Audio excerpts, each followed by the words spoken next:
Hello students, welcome to the channel WB Free Math Solution. Okay, we are continuing chapter 20 trigonometry. ठीक है, और हमने question number 4 तक complete कर लिया था. आज के इस वीडियो में फर्दर मूव करेंगे, हम 5, 6, 7, 8 तक कंप्लीट करेंगे 4 क्वेश्चंस और. ठीक है, तो वीडियो को बिना स्किप किए हुए पूरा देखिए, तभी समझ में आएगा आप लोगों को, क्योंकि ये सारे जो छोटे छोटे क्वेश्चंस है ये बहुत ज्यादा इंपॉर्टेंट है आपके एग्जाम के लिए और आपके फर्दर जो चैप्टर्स है उसमें भी यूजफुल होगा. तो चलो अब क्वेश्चन नंबर 5 से स्टार्ट करते हैं. हिंदी वाले बच्चे देख ले, क्वेश्चन नंबर 5 ये रहा. त्रिभुज के किसी त्रिभुज के एक कोण का माप 65 डिग्री, द्वितीय कोण का माप π/12 हो तो तृतीय कोण का षष्टिक एवं वृत्तीय मान लिखें. ठीक है, षष्टिक एवं वृत्तीय मान लिखना है, मतलब कि सर्कुलर और हेक्साडेसिमल वैल्यूज हमें निकालना है. ठीक है, तो चलो बनाते हैं इसे. ओके, तो मैंने ऐसे ड्राइंग करके बता दिया है, वैसे आप नहीं भी करो तो इसमें ड्राइंग कंपल्सरी नहीं है फिगर. तो एक ट्रायंगल है जिसमें एक एंगल 65 डिग्री है, एक एंगल π/12 है. तो हमें तीसरा एंगल फाइंड करना है और इस तीसरे एंगल का दोनों वैल्यूज ही निकालना है. कौन कौन सा, एक सर्कुलर वैल्यू निकालना है और सेक्सडेसिमल वैल्यू भी निकालना है, मतलब कि डिग्री में भी निकालना है और रेडियन में भी निकालना है. ठीक है, तो यहाँ पे हम लिखेंगे one angle of the triangle कितना है 65 डिग्री. ठीक है, another angle of the triangle वो कितना है π/12. ठीक है, अभी π/12 है तो पाई का वैल्यू कितना होता है, पाई इज इक्वल टू कितना होता है 180 डिग्री. तो हम यहाँ पे वैल्यू पुट कर देंगे 180 डिग्री, 180/12. ठीक है, अब इसे कट करेंगे. 12 1 जा 12 और 12 5 जा. ओके, तो 15 टाइम्स में ये कट गया, 15 डिग्री आ गया. मतलब कि हमें जो निकालना था, मतलब हाँ 15 डिग्री हो गया. इसलिए मैंने डिग्री में किया क्योंकि दोनों को डिग्री में करके फिर हमें तीसरे कोण का वैल्यू निकालना है. तो फिर थर्ड एंगल क्या हो जाएगा, third angle of the triangle वो कितना होगा. हमें पता है कि तीनों कोनों का योगफल कितना होता है, सम ऑफ द एंगल्स कितना होता है 180 डिग्री. तो 180 में से दोनों एंगल को माइनस कर देंगे तो आ जाएगा तीसरा एंगल 65 + 15. ठीक है, 180 - 65 + 15. अब इसे माइनस करेंगे तो यहाँ आ जाएगा 180 - 80 इज इक्वल टू 100 डिग्री. ठीक है, तो ये वैल्यू कौन सा हो गया. Then third angle in sexadecimal value, sexadecimal in 100 degree. मतलब कि इसको हिंदी में क्या कहते हैं, इसको हिंदी में वृत्तीय और षष्टिक मान शायद कहते हैं. तो षष्टिक मान कितना आ गया 100 डिग्री. अब इसे हमका वृत्तीय मान निकालना है हमें. तो वृत्तीय मान का मतलब हमें रेडियन में चेंज करना है. ठीक है, सर्कुलर वैल्यू तो लिखेंगे third angle in circular value कैसे निकालेंगे. ये 100 डिग्री में है और डिग्री से हमें जब भी रेडियन में चेंज करना होता है तो हमें क्या करना होता है, π/180, पाई रेडियन बाई 180 से हमें मल्टीप्लाई करना होता है. ठीक है, तो π/180 से मल्टीप्लाई करेंगे, 0 से 0 गया और ये 5 से काटेंगे, सॉरी 2 से 2 5 जा 10, 2 से 9. तो कितना आ गया, और आगे बढ़ाती हूँ, ये आ गया 5 पाई रेडियन बाई 9. ठीक है, दोनों वैल्यू आ गए, यही आपका दोनों आंसर हो गया. ओके, चलो अब क्वेश्चन नंबर 6 पे मूव करते हैं. ओके, क्वेश्चन नंबर 6 ये रहा. दो कोनों का योगफल 135 है, अंतर π/12 है, तो दोनों कोनों का षष्टिक और वृत्तीय मान निकालना है. ठीक है, क्या दिया हुआ है, सम ऑफ द एंगल्स दिया हुआ है, sum of the angles is equal to 135 degree and difference of the angles is equal to कितना दिया हुआ है π/12. मतलब सम ऑफ द एंगल्स 135 और डिफरेंस दिया हुआ है π/12. Then find the value of determine the sexagesimal value and circular values of two angles. मतलब दोनों ही एंगल का हमें क्या निकालना है, मतलब ये तो सम ऑफ द एंगल्स दिया हुआ है, जो एंगल एक्चुअली में है उसका हमें दोनों फॉर्म डिग्री और रेडियन दोनों में ही निकालना है। ठीक है, तो सम ऑफ द एंगल्स दिया हुआ है। मान लेते हैं कि लेट वन एंगल, यहाँ पे गिवन आप लिख सकते हो। ठीक है, okay, let one angle is equal to x and another angle is equal to y. ठीक है, हमने एक्स और वाई मान लिया।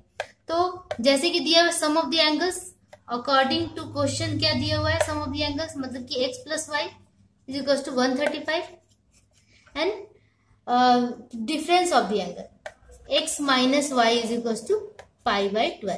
पाई बाई 12 को चेंज कर लेते हैं डिग्री में, तो पाई का वैल्यू पाई का मतलब कितना होता है 180 बाई 12। ठीक है, 180 बाई 12 कितना आ जाएगा 15 डिग्री आएगा।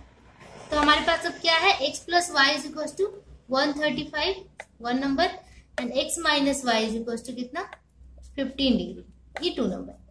अब यहाँ पे क्या करेंगे, दोनों को ऐड कर देते हैं, एडिंग कर देते हैं दोनों का, तो क्या हो जाएगा, ये x plus y minus y cut गया और ये कितना हो गया 2x इज इक्वल टू, दोनों को ऐड ही करना है तो 550 4 140 हो गया, सॉरी 150 आ गया। तो यहां से x का वैल्यू कितना आ जाएगा 150 by 2 is equal to 75 degree. Okay, then x का वैल्यू आ गया। अब यही से हम y का वैल्यू निकालेंगे। y इज इक्वल टू क्या हो जाएगा, कहीं से भी निकाल लो, y का वैल्यू यहाँ पे हो जाएगा, यहां से निकालते हैं x माइनस वाई, चलो यहां से निकालते हैं, y का वैल्यू हो जाएगा 135 माइनस एक्स, तो 135 माइनस 75। ठीक है, 135 माइनस 75 करेंगे तो आ जाएगा आपका 60 डिग्री। तो x और y का वैल्यू आ गया, तो हम लिख देंगे कि ये कौन सा वैल्यू है, ये डिग्री में इसको सेक्साडेसिमल वैल्यू कहते हैं। तो sexagesimal value of both angles कितना आया 75 डिग्री एंड 60 डिग्री। ठीक है, उसी तरह अब हमें निकालना है सर्कुलर वैल्यू। तो सर्कुलर वैल्यू कैसे निकालेंगे, circular value of first angle का सर्कुलर वैल्यू कैसे निकालेंगे, फर्स्ट एंगल कितना था 75 था, 75 मल्टीप्लाई पाई रेडियन बाई 180, इसी तरह करते हैं। ठीक है, इसको 15 से कट करेंगे तो आ जाएगा कितना 5 पाई बाई 12 रेडियन। ठीक है, इतना आ गया। उसी तरह circular value of second angle निकालेंगे, circular value of second angle कितना था 60 डिग्री था, 60 मल्टीप्लाई पाई रेडियन बाई 180। ठीक है, 6 3 जा 18, तो कितना आ गया पाई रेडियन बाई 3। ठीक है, तो दोनों वैल्यू ही निकालना था, रेडियन में भी और डिग्री में भी। यही आपका रिक्वायर्ड सोल्यूशन हो गया, ये रेडियन में आ गया और ये ये आ गया डिग्री में और ये रेडियन में। यही निकालना था हमें क्वेश्चन नंबर 6 में। चलो अब नेक्स्ट क्वेश्चन पे मूव करते हैं। ओके, अब क्वेश्चन नंबर 7 करते हैं। क्वेश्चन नंबर 7 में क्या दिया हुआ है कि if the ratio of the three angles is 2:3:4 then determine the circular value of the greatest angle. Greatest angle का हमें सर्कुलर वैल्यू मतलब कि रेडियन में फाइंड करना है। ठीक है, तो सबसे ग्रेटेस्ट तो देखने से लग रहा है ये 4 वाला होगा। तो चलो पहले तो तीनों एंगल का वैल्यू निकालते हैं, उसके बाद उसको रेडियन में चेंज करेंगे। यहां से पता चल रहा है अगर इसमें x से मल्टीप्लाई कर देते हैं तो वो x तो कट ही जाएगा। तो इसको इस तरह लिखते हैं कि let first angle is equal to 2x, second angle is equal to 3x and third angle is equal to 4x। ठीक है, 4x मतलब कि फर्स्ट एंगल 2x है, सेकेंड एंगल 3x और थर्ड एंगल 4x। हमने ये मान लिया, लेट कर लिया। ठीक है, अब हमको पता है कि सम ऑफ द एंगल्स कितना होता है, sum of the angles of the triangle. ठीक है, ट्रायंगल इज इक्वल टू कितना होता है 180। ठीक है, अब सबका सम करेंगे। पहला कितना है 2x, दूसरा है 3x और तीसरा है 4x इज इक्वल टू 180। ठीक है, यहां से सबको ऐड करेंगे तो कितना हो जाएगा 9x is equal to 180 and that is x is equal to क्या आ जाएगा 180/9। 9 2 ज़ा 18 यानी कि 20 डिग्री आ रहा है। ठीक है x का वैल्यू। तो जब x का वैल्यू आ गया तो हमें फर्स्ट एंगल मिल जाएगा, सेकंड और थर्ड। लेकिन हमें यहाँ पे कौन सा पूछ रहा है, हमें ओनली यहाँ पूछ रहा है कि ग्रेटेस्ट एंगल। ठीक है, तो ग्रेटेस्ट एंगल कौन सा है, ये 4 वाला ग्रेटेस्ट एंगल मतलब कि थर्ड एंगल है। ठीक है, 4x और 4 मल्टीप्लाई 20, x का वैल्यू 20 था तो उसको मल्टीप्लाई करने पे कितना आ जाता है 80 डिग्री। ठीक है, तो ग्रेटेस्ट एंगल 80 डिग्री होगा। अब इसका पूछ रहा है कि सर्कुलर वैल्यू क्या होगा, तो सर्कुलर वैल्यू निकालने के लिए क्या करेंगे, सर्कुलर वैल्यू निकालने के लिए 80 degree multiply pi radian by 180। ठीक है, पाई रेडियन, या फिर आप रेडियन यहां ना लिख के यहां भी लिख सकते हैं रेडियन। ठीक है, कंफ्यूज नहीं होना है, एक ही बात है। ठीक है, 0 से 0 कट गया, 2 से 2 4 ज़ा 8 और 2 9 ज़ा 18, मतलब कि कितना आया 4 pi by 9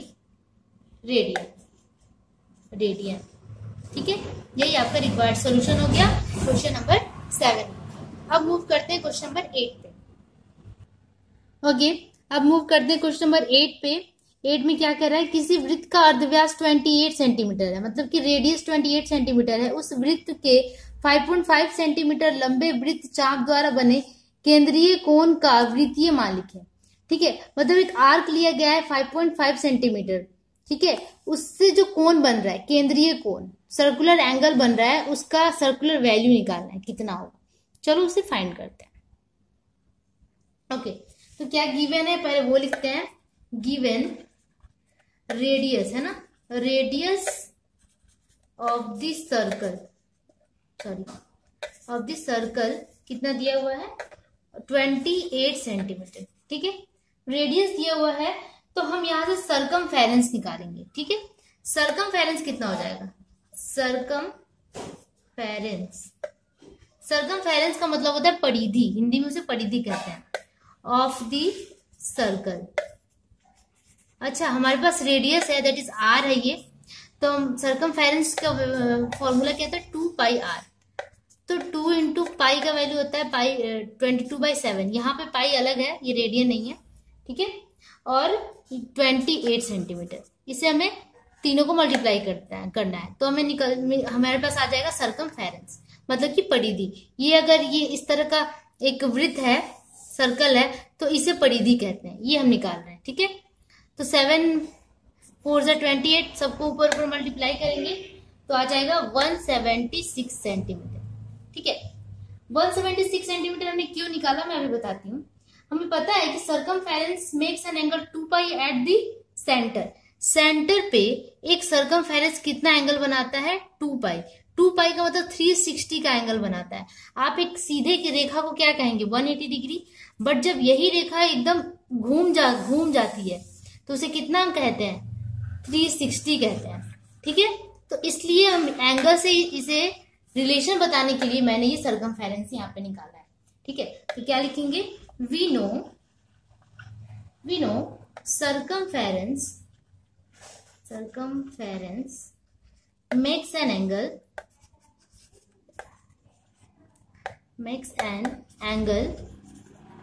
2 pi at the center, मतलब कि सेंटर पे एक पूरा गोल हो जाता है तो वो 180 प्लस 180 मतलब कि 360 का एंगल बनता है। 360 मतलब कि 2 पाई। ठीक है, 2 पाई एंगल बनाता है। देन 176 आर्क कितना एंगल बनाएगा। ठीक है, और सॉरी यहाँ पे तो 176 ही आ रहा है क्योंकि जो वृत्त का जो सर्कल का रेडियस दे दिया है 28, इससे हमारा सर्कमफेरेंस कितना आ रहा है 176। इसका मतलब सर्कमफेरेंस की जगह पे हम लिख सकते हैं कि 176 centimetre makes an angle 2 pi here. यहां तो 176 ही एंगल बना रहा है 2 पाई। ठीक है, तो अगर एक आर्क लेते हैं 5.5 सेंटीमीटर का तो वो कितना एंगल बनाएगा, यही बोर्ड पूछ रहा है हमसे। तो यहाँ पे 1 निकालेंगे पहले। 1 सेंटीमीटर कितना एंगल बनाएगा, 1 सेंटीमीटर बनाएगा 2 पाई बाई 176। ठीक है, इसलिए 5.5 सेंटीमीटर मेक्स एन एंगल, कितना एंगल बनाएगा 5.5 सेंटीमीटर। तो इसे क्या करेंगे 2 पाई बाई 176 से 5.5 को मल्टीप्लाई कर देंगे। ठीक है, 5.5 सेंटीमीटर था, अब इसको पॉइंट हटाएंगे तो नीचे 10 लग जाएगा। अब हम करते हैं इसका